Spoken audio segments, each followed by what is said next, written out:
How to unblock websites on iPhone.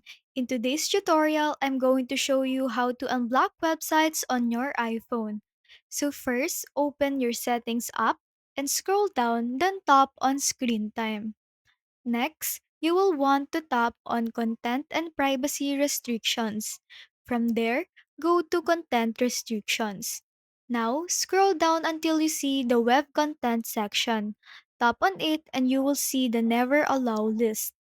If you want to unblock a website, just swipe left on the website you want to unblock and you will see a delete button.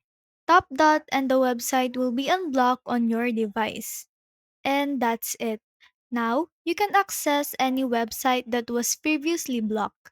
And if you found this video helpful, don't forget to like and subscribe and hit the notification bell so you never miss a video.